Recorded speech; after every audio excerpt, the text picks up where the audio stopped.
Bienvenidos a El Mundo que se avecina. Estamos abordando un bloque temático sobre la ética de las virtudes y la era de la tecnociencia. Lo estamos haciendo con el profesor Alfredo Marcos. Bienvenido de nuevo a este programa. El profesor Alfredo Marcos es catedrático de Filosofía de la Ciencia en la Universidad de Valladolid. Y con él hemos ido abordando, pues bueno, qué era esto de la filosofía de la ciencia, en qué momento estábamos de la posmodernidad, los límites de la ciencia, el si existe o no una naturaleza humana. Y en este capítulo, esta semana, Alfredo, si te parece, pues me gustaría profundizar. Casi la semana anterior dejamos todo preparado con el tema de la naturaleza humana para abordar este capítulo, ¿no? Traíamos deberes. Traíamos deberes, ¿no? Sí. Y era para irnos centrando en lo que es la idea de mejora humana, de mejoramiento humano, del hombre mejorado, esa ideología del transhumanismo que yo creo que no sabe o no quiere entender que somos naturaleza, como tú explicaste en el anterior capítulo, que la naturaleza nos constituye, que hay unos elementos permanentes de la naturaleza, de la biología, del tiempo y el espacio.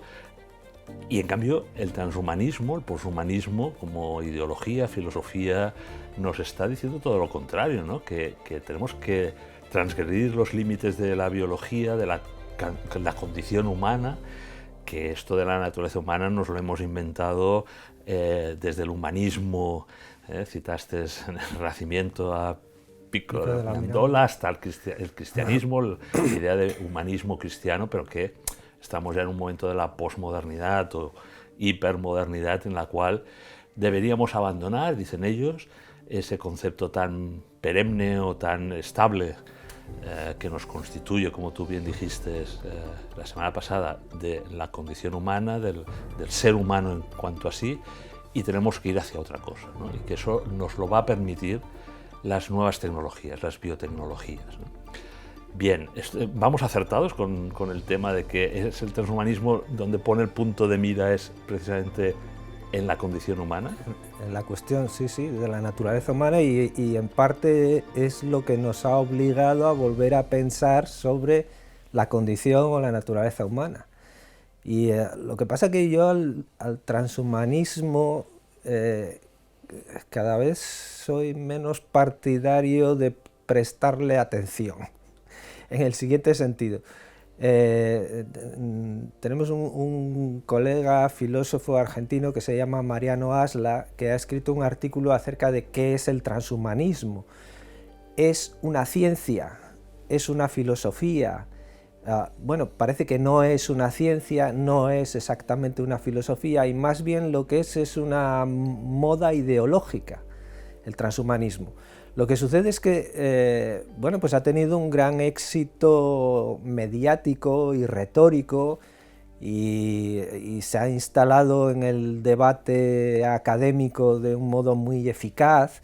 Hay dos institutos imbricados, ubicados en la Universidad de Oxford, desde los cuales se promueve el transhumanismo, desde Silicon Valley, etc. Entonces, nos han servido la agenda a los filósofos y a los académicos y a otros muchos pensadores.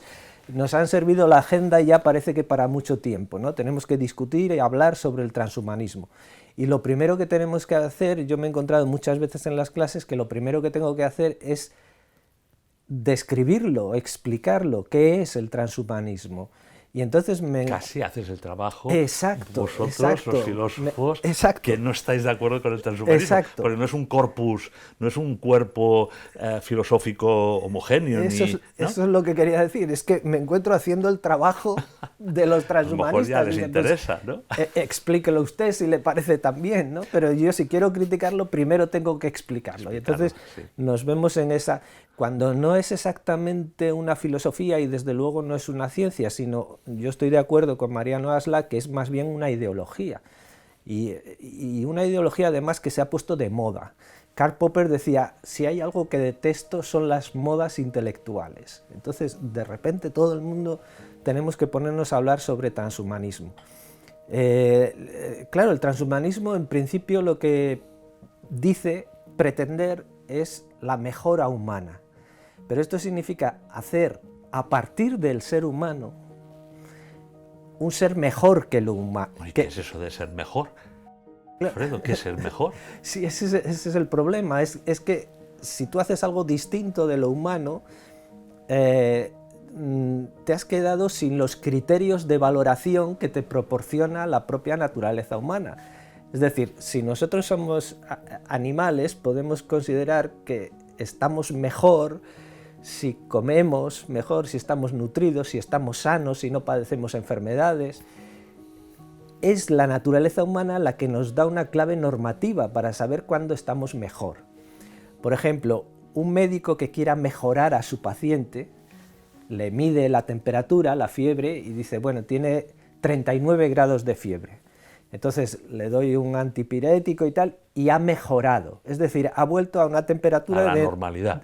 Entre 36 y 37 grados. Sí. Lo que no tiene mucho sentido es que el médico diga, vamos a mejorar la temperatura de los humanos. Bueno, pero el transhumanismo, y si quieres no nos centramos en el concepto, ¿no? Pero esa ideología subyacente que existe de superación de lo humano, ¿no? Casi como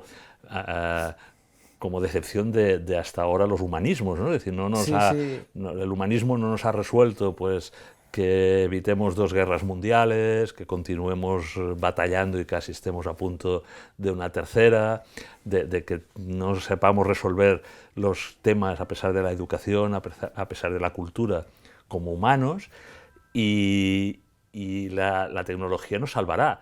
Va a ser la biomejora, ¿no? El concepto de Sabulescu, ¿no? De que vamos a mejorar moralmente. Y quiero centrarlo un poco por ahí, si te parece, ya no con la educación, ya no con la espiritualidad, la religión, con la cultura, sino vamos a mejorar al ser humano interfiriendo en su ADN, en su genética, para evitar elementos que moralmente pues consideramos, no sé, la agresividad, por ejemplo, ¿no? O sea, vamos a evitar que los embriones, o sea, vamos a intervenir desde el inicio, ¿no? del ser humano para mejorarle en sus características, ¿no? Claro, estamos en un bloque temático en el programa El Mundo que se avecina, donde justamente yo pensaba que lo que nos mejoraran las virtudes, ¿no? Y la idea que trataremos al final, de poco recopilando la conversación que estamos teniendo contigo. Claro, si la cultura, la educación, las virtudes, los valores, la ética no nos mejora y tenemos que mejorar al ser humano simplemente hibridándonos con la inteligencia artificial para mejorar capacidades, ¿no? Porque entiendo que el humano mejorado se trata de eso, ¿no? De potenciar y de mejorar capacidades. Bueno, yo creo que estamos muy lejos de la ética de las virtudes que tú muchas veces defiendes, ¿no? Sí, es que,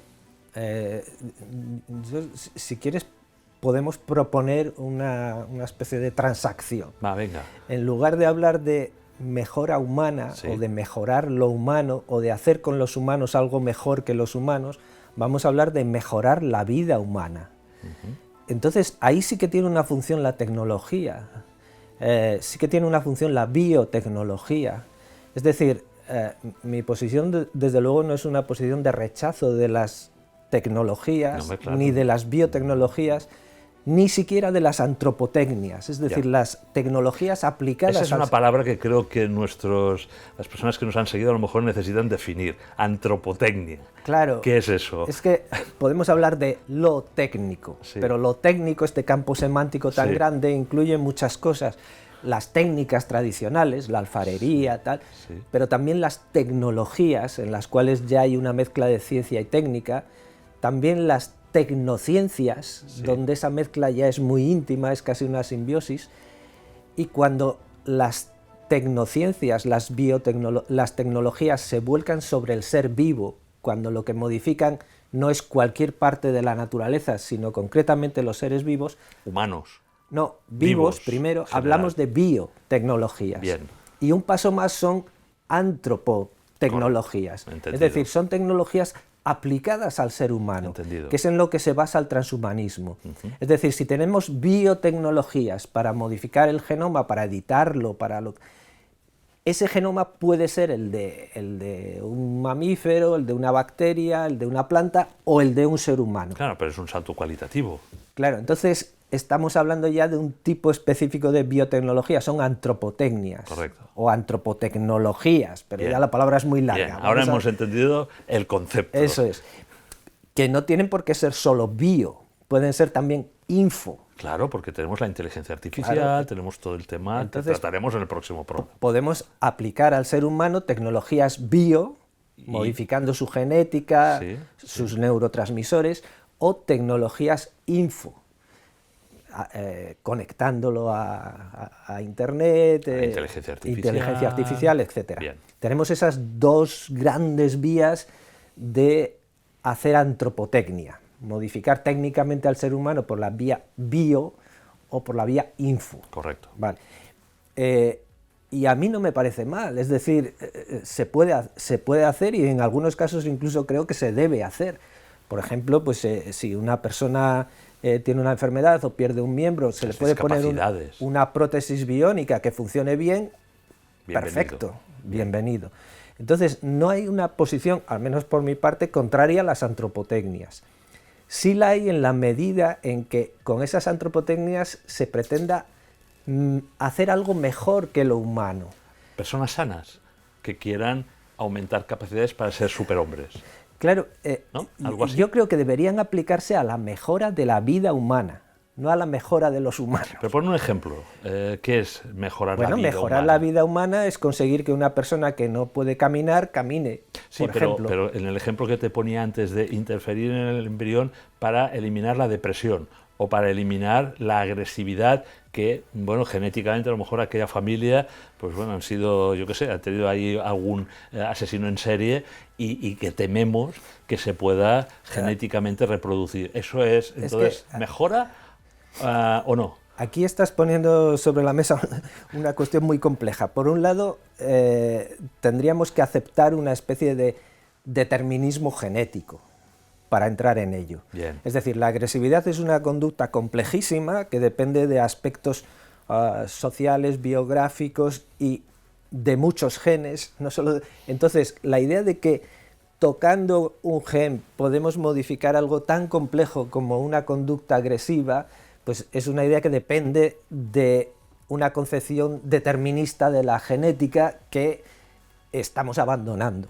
Es decir, después del proyecto Genoma Humano, poca gente piensa que toda la información relativa a nuestra vida, a nuestra fisiología, a nuestro comportamiento, está en los genes. En los genes hay una parte de esa información que después se desarrolla epigenéticamente, ambientalmente, culturalmente, etc. Entonces, la mera idea de que modificando un gen voy a poder modificar algo tan complejo como una conducta agresiva, bueno, es una idea que no se sostiene. Bueno, o incidiendo neurológicamente en el cerebro. Claro, entonces, aquí hay una zona borrosa donde uno no tiene muy claro, y efectivamente es así, es una zona borrosa, si lo que está haciendo es terapia, es decir, si está mejorando la vida humana, o si lo que está haciendo es mejora, es decir, intentando crear un ser mejor que un humano. Yo creo que ahí estás dando en el clavo en la dificultad que deben tener los comités bioéticos, ¿no?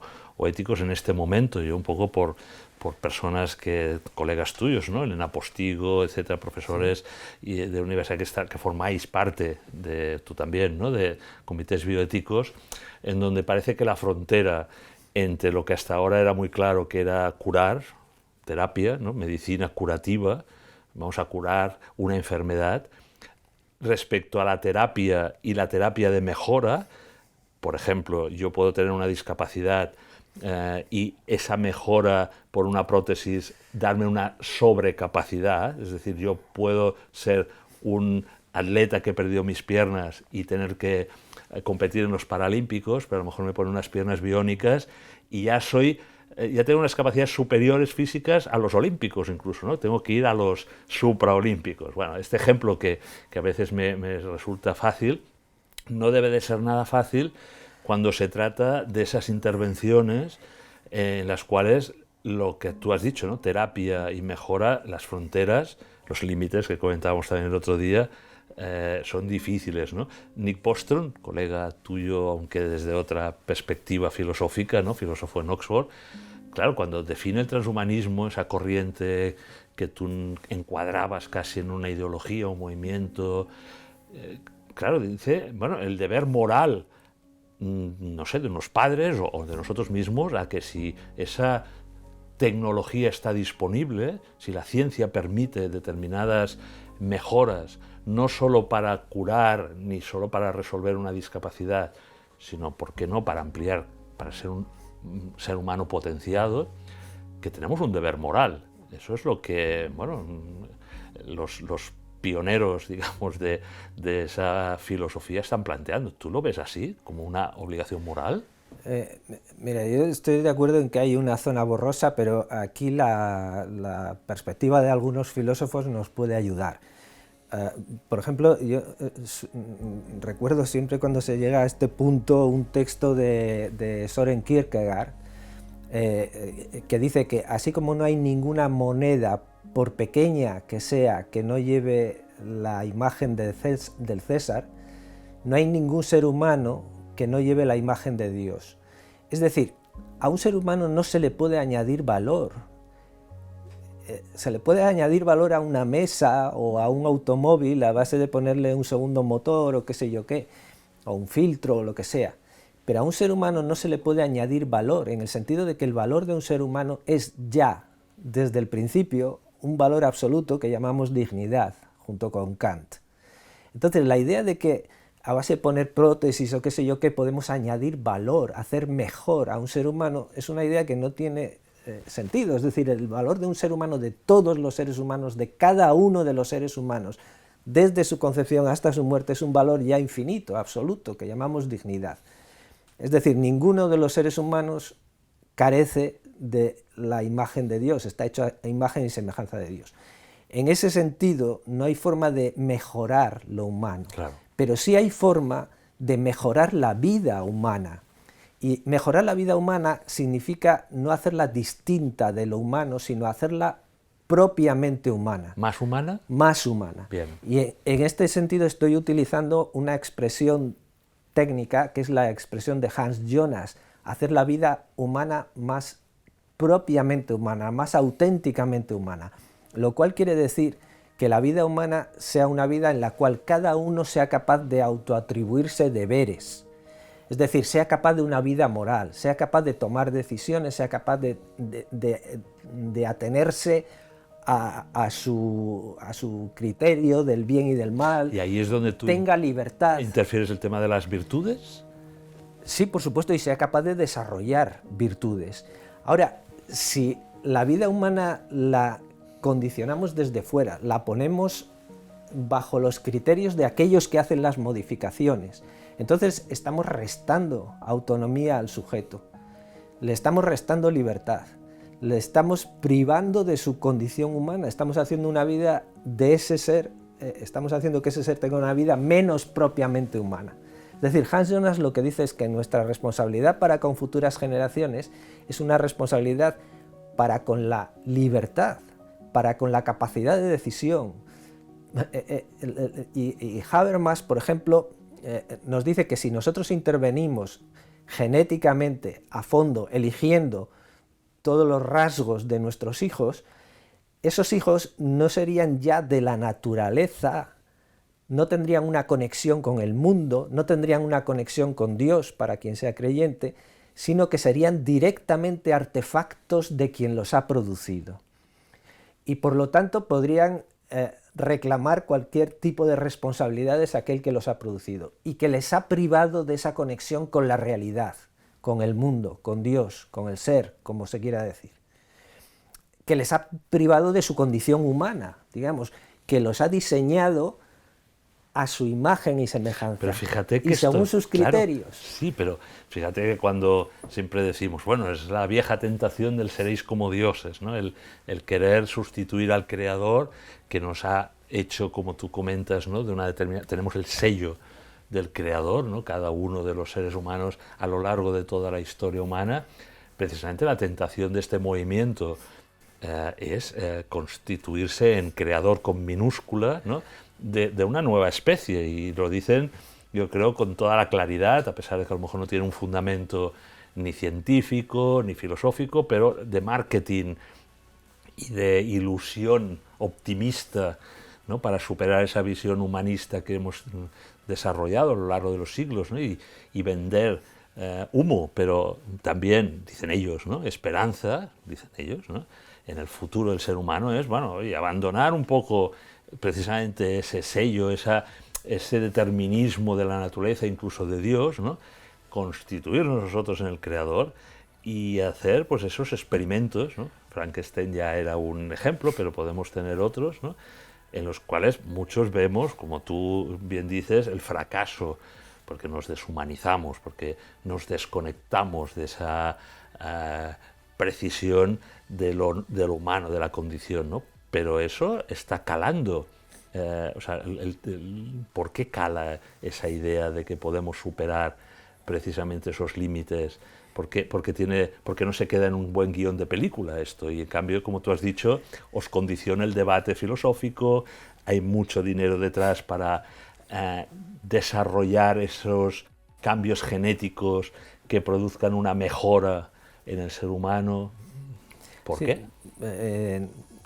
No sé exactamente por qué. Ahora, yo creo que estás apuntando a una cuestión muy profunda, y es que es muy difícil para algunas personas reconocer los límites de su poder o renunciar a un poder total y absoluto. Y un poder total y absoluto implica el poder diseñar a las personas que vayan naciendo en sucesivas generaciones. Y hay gente que no se resigna a no poner sus manos sobre eso. Es decir, es tentador el tener un poder absoluto. Pero un poder absoluto implica no solo poder coaccionar a las personas para que hagan lo que yo quiero, sino poder generar seres, humanos o no humanos, a mi voluntad, tal como yo quiera diseñarlos. Entonces, Alfredo... Entonces, ¿sí? Yo creo que sí que hay una cierta tendencia, llamémosle así, totalitaria, a desarrollar un poder total sobre las siguientes generaciones. Por ahí no cabe duda de que si yo diseño a mis hijos, los diseñaré con mis criterios, no con los suyos, con los cuales estoy anulando en cierta medida su autonomía y quizás su propia identidad. Esto lo pone de manifiesto Habermas, por ejemplo. Y bueno, pues para ciertas personas o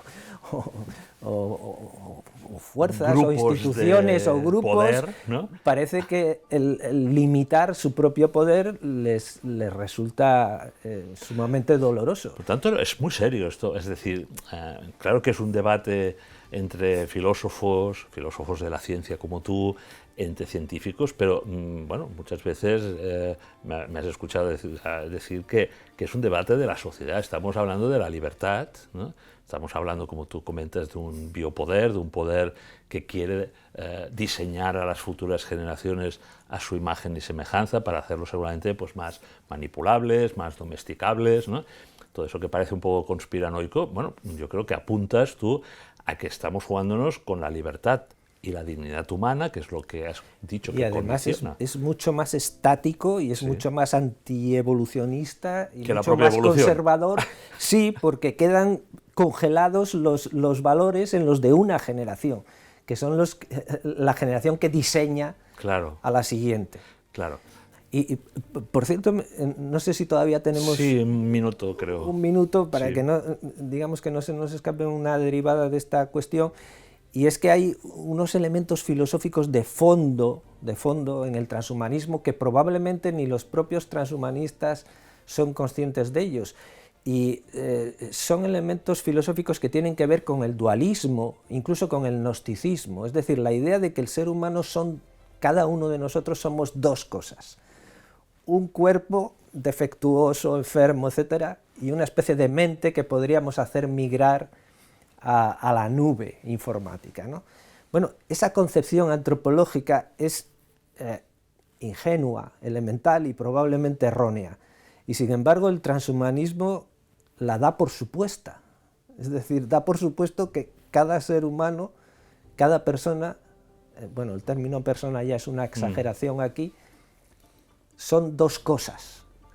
Un cuerpo que tiene enfermedades, que muere, que no sé qué, y una mente que si pudiésemos digitalizar y poner en un soporte mejor, pues podría incluso ser inmortal. Me das pie para la siguiente semana, no lo vamos a dejar Bueno, pues aquí, perfecto. Alfredo. Así porque, de nuevo nos llevamos deberes. Sí, porque si hoy casi hemos tratado más el tema biológico, ¿no?, genético, de esa mejora, y casi hemos pensado más en esa mejora, digamos, genética, como tú bien dices, se está planteando esa otra mejora hibridándonos con la inteligencia artificial, con los sistemas de... Si es que se puede hablar de inteligencia artificial, esto te lo voy a plantear Sí.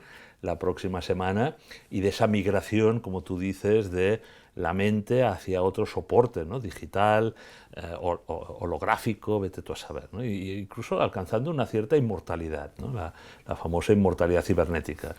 Venden muy bien el producto, porque claro, casi parece como una sustitución de una religión, ¿no?, de la religión cristiana, en la que en lugar de inmortalidad hablamos de vida eterna, en lugar de mente, pues seguramente hablamos de la persona como cuerpo y alma, etcétera, ¿no? Ese reduccionismo que tú planteas, bueno, nos lleva a esa derivada de arreglar más o menos el cuerpo y pensar en una inmortalidad cibernética de la mente, ¿no? Lo dejamos, si te parece, aquí, Alfredo. Yo creo que está todo preparado para que la siguiente semana pues tratemos la otra derivada de esta mejora, ¿no?, la relación con la inteligencia artificial, cómo esta inteligencia artificial pues va a ser a lo mejor nuestra criatura, ¿no?, como creadores en minúsculas, y hacia dónde nos lleva en el mundo que se avecina. Por tanto, te emplazo, si te parece, a la semana que viene. Muy bien, perfecto.